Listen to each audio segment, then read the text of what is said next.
تشنيك عزاني وأبيني خلاص بو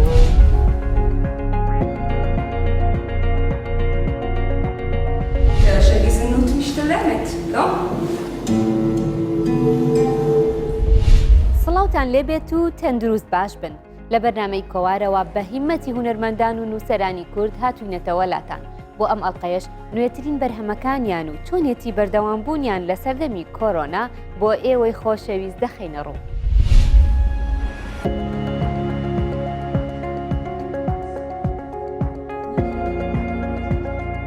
لە ڕەوڕسمێکدا نوێترین کتێبی نووسەر دکتۆر فاخر حەسەن مامۆستای زانکۆ لە زاخۆ بڵاوکرایەوە. کتێبەکە لەبارەی ڕنگدانەوەی شۆڕشی ئەیلول بە سەرکردایەتی مەلا موستەفا بارزانی لە ڕۆژنامەی ئیتلاعاتی ئێرانیدایە. کتێبەکە بە زمانی فارسی نووسراوە و لە 5 بەرێک پێک هاتووە.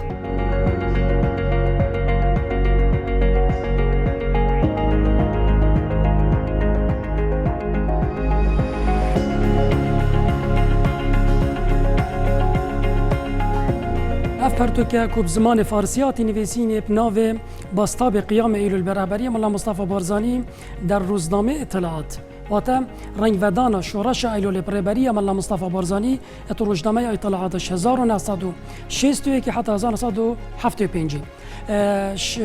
هر بلگه نامه که سبارت شورش ایلول بحث سرهاتی کرنه میل جهه که کوم کرین و بشیوه که اکادمی تیبینی سرهاتین دان پراویز سرهاتین دان و روحن کرن السروی بابتی دن اف پرتوکش 5 برگا و که بیشتر بجین بخواد گرد برگی ای که دو پیشکی یا پیشکی ای که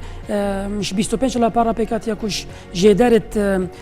غیر و که بجین اطلاعات ما یگوتی کدا اگر فارسی زمانک و پرتوکی بخویند بزانیند گشتی سرشورش ایلول وار بگیرد پیشکی ها دوی کش 225 لا پارا پیکات یا جیم او خالد گرینگت روزنامه دا دوان 225 لا پردا ما بحث کردی بو نمونه وک پرسا کرکوکی وک پرسا حکم ذاتی وک پیوندیت مجین پرسا کردت پیوندیت عراق الگل ولات هریمی بشتی دیکومنت میدان دیوه کو 800 چلونه دیکومنت پیکاتینه اوی کو سبارت شورش ایلول الشعراء بگیره یعنی او شرط پیشمرگل گر رژیم عراق وی سردمید کردن اولگل ما گوتی پیوندی همی ماید کوم کرینه ایک بشه و کم بجینه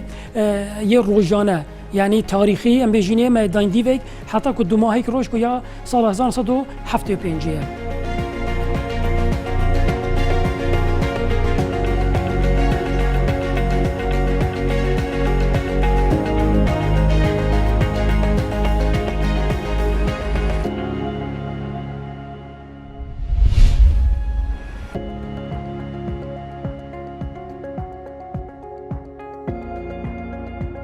لە درێژەی پێشەنگەکانی گەلەری یوڤینزی ئیتاڵی بۆ خانمە هونەرمەندانی ڕێنسانس و ئێستا پێشەنگەیەکیان بۆ کارەکانی جۆڤان کارێزۆنی کردەوە. ئەم خانمە لە سەردەمی ڕێنسانستا کاری کردووە و تابلۆکانی بە شێوەیەکی ڕیالیستی واتە نزیک لە شێوەی واقع دروست کردووە، بەڵام لەگەڵ ئەوەشدا خەیاڵێکی خانمانە بەسەریدا زاڵ بووە.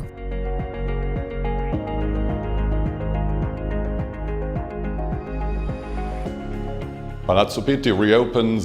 with the first monographic exhibition. ئەمە یەکەم پێشەنگای مۆنۆگرافیە کە تایبەت بە کارەکانی جۆڤانە کاریزۆنی کراوەتەوە. لە میانەی ئەو زنجیرە پێشەنگایی وەک بەراوردێک بۆ هونەری ڕێنەسانس و ئێستا کردومانەتەوە. ئەوەش تایبەتە بە خانمان. ئامانجی ئێمە لەکردنەوەی ئەم زنجیرە پێشەنگایە ئەوەیە ستایل و بیری خەیاڵی خانمە هونەرمەندەکانی ئەو سەردەمە و سەردەمی ئێستا بەراورد بکەین و پیشانیان بدەینەوە. ئەمەش نۆهەمین پێشەنگای زنجیرەکەیە. جۆڤانە خۆی ئیتالی بووە، لە ناوچەی مارک لەدایک بووە، بە تایبەت بۆ وێنەکێشانی وڵاتان گەشتی کردووە. ئەم هونەرمەندە زۆر گرنگی داوە بە کەلتوری وڵاتە دوورەدەستەکان، بە تایبەتی لە دروستکردنی سروشت و گوڵ و دووبارە تێکەڵکردنەوەی لە کەشێکی جیاوازی ناو تابلۆدا. شارەزایەکی تەواوی هەبووە و لێهاتوو بوو.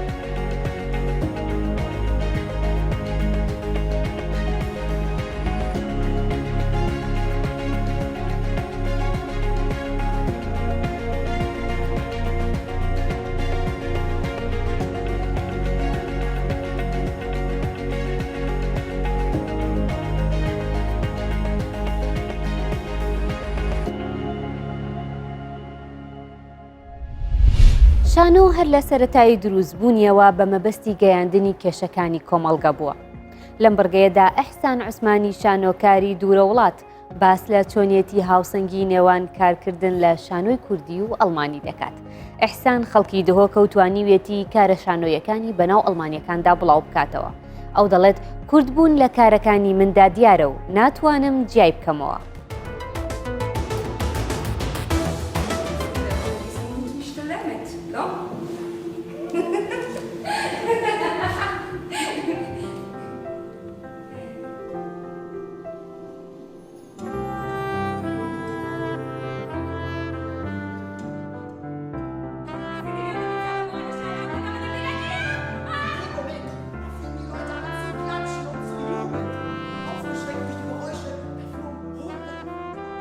من ناوم ئەحسان عوسمانە خەڵکی شاری دهۆکم خەڵکی گەڕک بە تایبەتی خەڵکی شاری دهۆک گەڕکی بەڕۆژکەیە گەڕکی بەڕۆژکەیە گەڕێکێکی بەناوبانگە کە گەڕێکێکی ملیە زۆر هەژار لێ دەژین خۆشم لە بنەماڵێکی هەژار دێم لە ساڵی 1967 لەدایک بوویمە لە ساڵی 1983 چوومە سلێمانی 5 ساڵ پەیمانگای هونەرە جوانەکانی سلێمانیم خوێندووە بەشی دەرهێنان دوای ساڵی 91ەوە هاتوومە ئەوروپا لە ئەڵمانیا دەژیم لە بەرلین لە شاری بەرلین چەند ئیشێکم کردووە ئیشی کوردی و ئیشی ئەڵمانی لە هەندە نووسینم کردووە لە چەند شانۆگەرێکی نووسیوە لە ئەڵمانیا و یەک لەوانە دەستنیشان کرا کە باشترین 20 شانووی ئەڵمان زمان هەیە لە ئەڵمانیا هەموو ساڵێک دەکرێت لە 2010 یەک لەو ئیشانە ئیشی خۆم بوو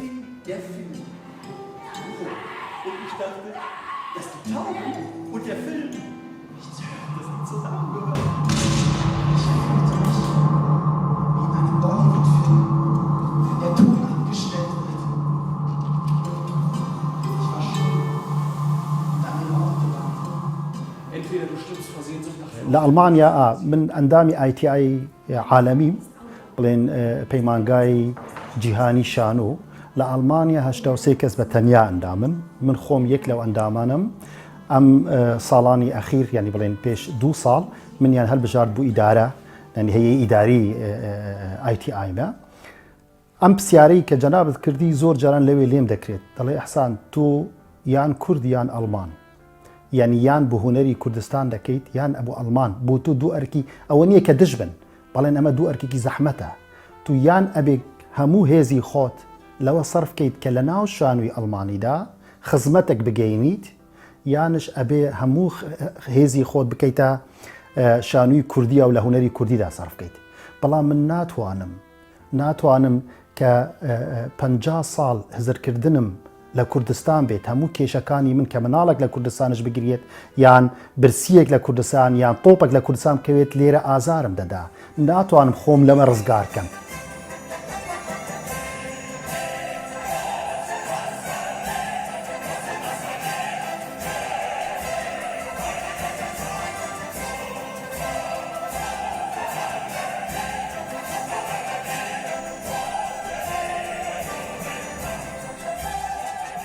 لە پشتەوە دەبێتە یەک لە سمبولەکانی ئەو شانۆگەریە باسی ئەو کارەساتەی بەسەر کوردستاندا هات کە داعش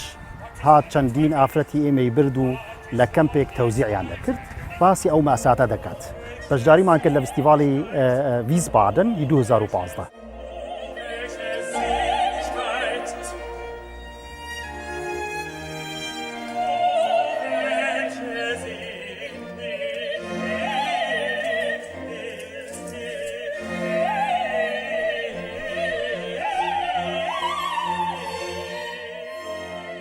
موزارتە یەک لە ئوپەرا هەرە بەناوبانگەکانی دنیاە هەر ساڵ چەندین جار لە چەندین جێگا و شاردا پێشکەش دەکرێت ئەو تێکستە کە بوو من هات لەگەل دەرهێنەرەکە دانیشتم بیرۆکەیەکمان ینی ئاڵۆگۆر کرد ویستم ئەو ئوپەرایە کێشێکی کوردی تێکەین یان نێزیکی کۆمەڵگای کوردی بکەین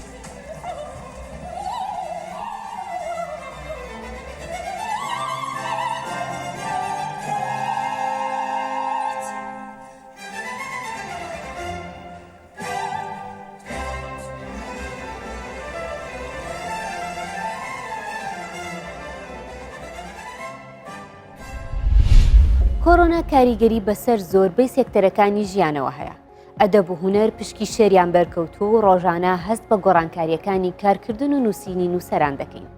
عەباس عەبدوڵڵا یوسفی شاعیر کە خاوەنی کۆمەڵە شێعرێکی تایبەتە لەم بڕگەیدا باس لە وشەی کۆرۆنا و کاریگەریەکانی کەرەنتینە دەکات بەسەر خودی خۆی و خەڵکەوە.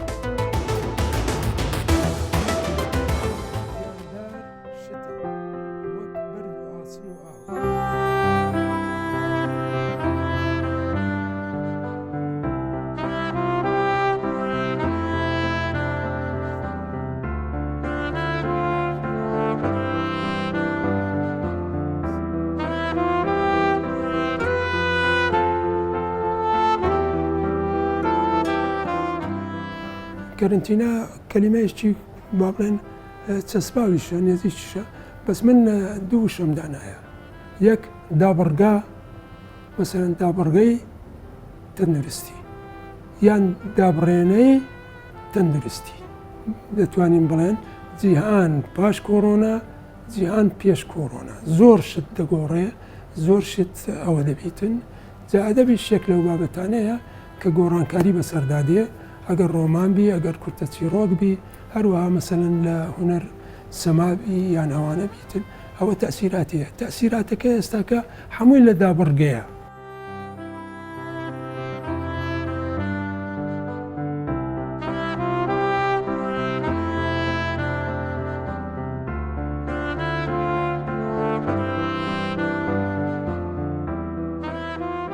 لە ماڵەیە هونەر پەیدا بوو ئەو منداڵە گچکانە ئەم هونەرمەندن ئێستاکە وەرزشکار لەوەیە ڕەسام لەوەیە فلان لەوەیە هەموو لەوێ ناوانە معناوێ جۆرە ئەدەبێک پەیدا بوو ئەو ئەدەبە لە ناو دابڕگەی خۆی بەڕێی من پێشان وجودیەت هەبوو فەلسەفەی بوونایەتی فەلسەفەیەکی تاکڕەویە لەوێ ئەوە بوو بەڵام لەگە پەیدابوونی کۆرۆنا من بەڕێی من بوونایەتیەکی زانستی پەیدا بووە ترس لە مردن هەیە هەموو کەسێک لە مردن دەترسێت کەس نییە لە مردن نەترسێتن بەڵام ئەو ناوە مردنە جار بەجار یعنی تەماشا دەکەی چونکە عامە وەکۆی لە هاتیەکە پەندە کوردیەکە دەڵێ بە عامەیە دەچینە شامێ یعنی ئەوای لێ هاتیە.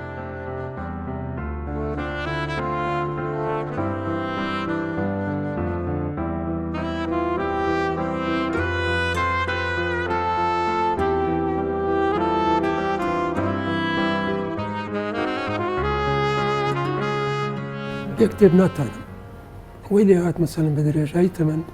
کتێب وەکو با بڵێن فێرە خەوی کردم یعنی خەمن کە کتێب دەمخەوێنی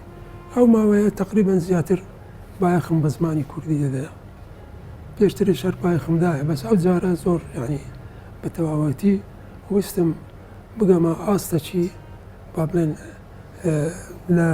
سترەکچەری وشەی کوردی کوهلووەوەیە زیاتر کە فەرهەنگ دەخینمەوە ئەوە مهمە ینی بەلامەوە فەرهەنگەکان کوونە کوونینە ئەو فەرهەنگە باشانە چۆنە تقریبا هەموو فەرهەنگەکان تەواوکەری یەکترینە یعنی دەتوانێت و شافەرهەنگ دروستکەی بە لێکدانی هەموو فەرهەنگەکان.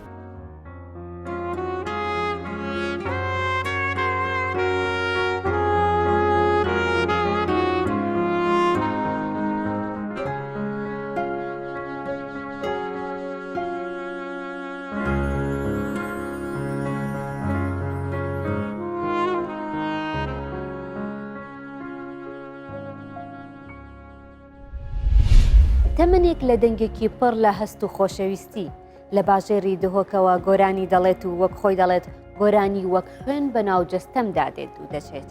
ئەم هونەرمەندە فرسەت حسێنی گۆرانی بێژە کە گرنگێکی زۆر بە تێکستی گۆرانیەکانی دەدات. زیاتر لە 30 ساڵ دەبێت بەردەوامە و دەڵێت تا دواترکەکانی ژیانم واز لە هونەر ناهێنم.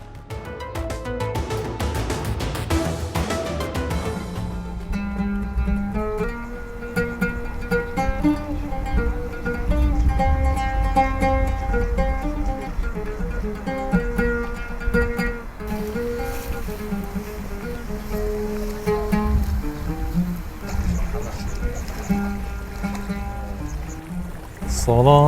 هەشتێ و شەشێ دەستەرانێکی مستەرانێک گوتین و بۆ ماوەی 34 ساڵایە ئەز دۆستەران پەیوەجین ستەرانێکوت بێژن تخینان بدات جیتن gelek cara çêt bitin yani mirov bêzar bi jiyanê ew karê tu dikey her karekê tu bikey dê bêzar bi ji karê jiyanê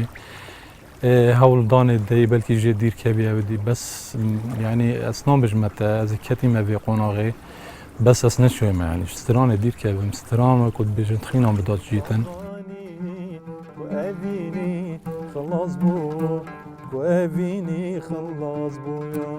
زیدانه بو من خانی تراگش من آوا بو تراگش من آوا بو بلامشنی کازانی کو اوینی خلاص بو کو اوینی خلاص بو زیدانه بو من خانی تراگش من آوا بو تراگش من آوا بو اکب گشتی باو یعنی بحث هنری بکن نکو بجین بس هنری کردی ام بجین یعنی هنر عربی هنر ترکی فارسی زیده باری که هنر مجی یعنی که قناق چت خواستن خلقه که جحیلم دست بو دستیه یعنی ام وقتی که مستراند گوتن و سترانا ما پیشکشی خلقیت کرد ما خمک و خم جد خار هر شوزانه بگیره کود بیشم بنیات استرانه سرتیت آبا کرن من آوازا خو یعنی من نه هما اینایه و من تومار کردیم میکردیم برهم من هک بسیارا یت کو بری خو بری من هنر کری و دست هنری کری تشته کی هر کاری که بتن اگر تا اف خمجه خار یعنی سرکت ناوی دانا صداصات سرکت ناوی یا هی مسوگره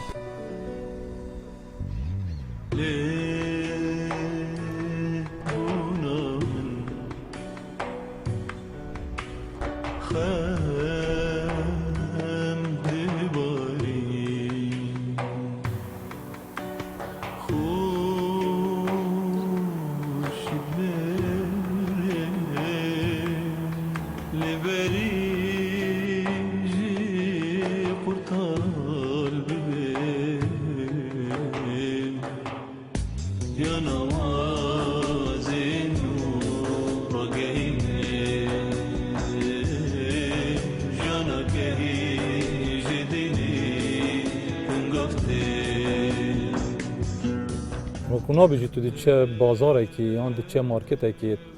تشتی گری بخود تشتی باش اوه ای باش اوه خرابه هوزان جاوله هاتی یعنی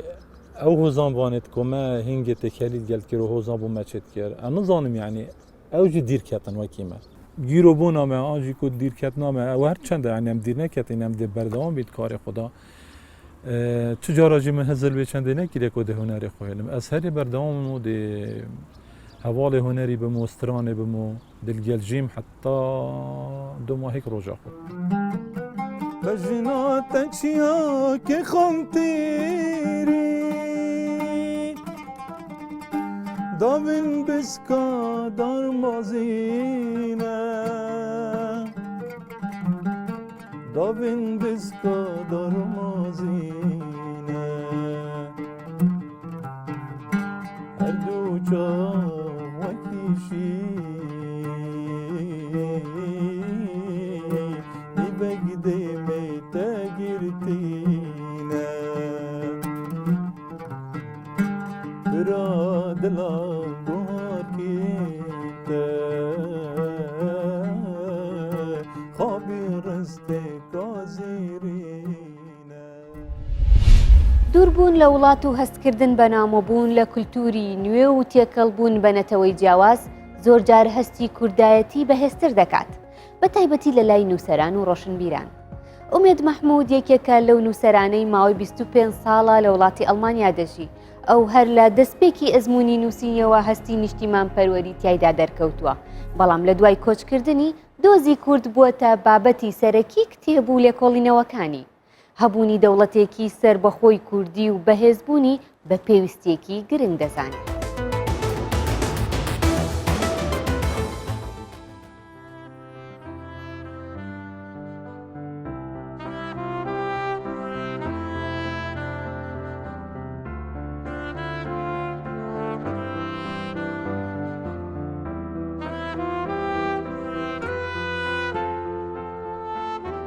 ماوەی نزیکەی 25 ساڵە من لە ئەوروپام لە ئەڵمانیام و ئەو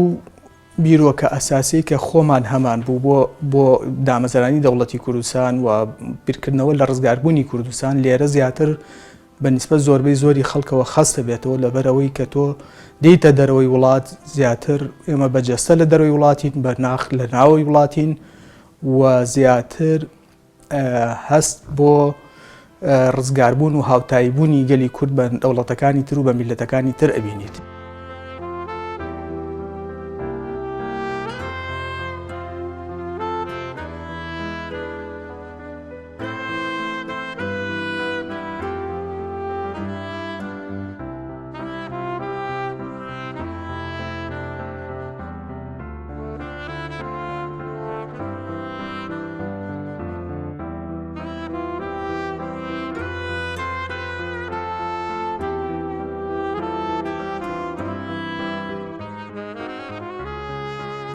پشتخانی نووسینەکانی من ئەو بارە تایبەتی گەلی کورد بووە و نووسینەکانی من هەمووی سیاسی بوون بەشی هەرە زۆری باری داگیرکراوی دابشکراوی کوردستان بووە و فۆکسی من بۆ سەر نووسینەکانم بۆ تەرکیزکردن بۆ لەسەر ڕزگاربوونی کوردستان لە ژێردەستەیی و داگیرکاری و پێگەنانی دەوڵەتی کوردستان. هەر لە ساڵی 1991 لە یەکەم نووسینی خۆمدا لە زۆر شوێنە کە ئاوادانکردنەوەی کوردستان و ئاوادانکردنەوەی دێڕوخاوەکان بە مەبەستی دروستکردنی ئابووری نەتەوە پێگەنانی دەوڵەتی کوردستان بووە.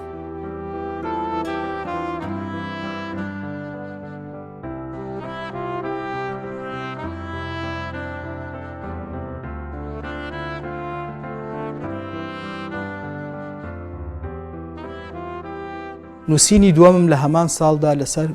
تیۆری ئەمنی قەومی کوردستان بووە کە دوای چەند ساڵێک لە گۆڤارێک بە ناوی ڕێنسانس بڵاو کرایەوە. دوو نامیلکەشم لە ساڵی 2017 کە یەکێکیان پرۆسەی بەدەوڵەتبوونی کوردستانە و ئەوەی تریشیان ڕۆڵی هێزە لە بەدەوڵەتکردنی کوردستاندا بڵاو کردوێتەوە.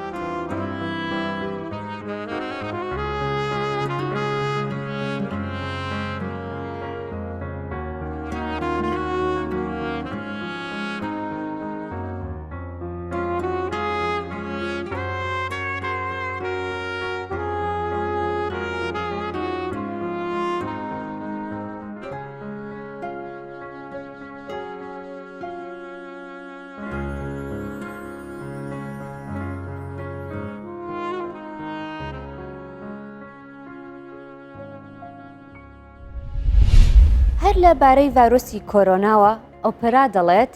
هەناسە بدە کێشەکانت لە یاد بکە بەڵام ئەوەت لەبیر بێت هەموو چرکەیەکی ژیانت گرنگە و خۆشحاڵ بە. بە هیوای خۆشی بۆ هەمووان بابەتەکانی ئەم هەفتەی کۆوارمان پێشکەشکردن. بۆ هەفتەی داهاتوو چاوەڕوانمان بن. هەر بمێنن بە خێر و سەلامەت.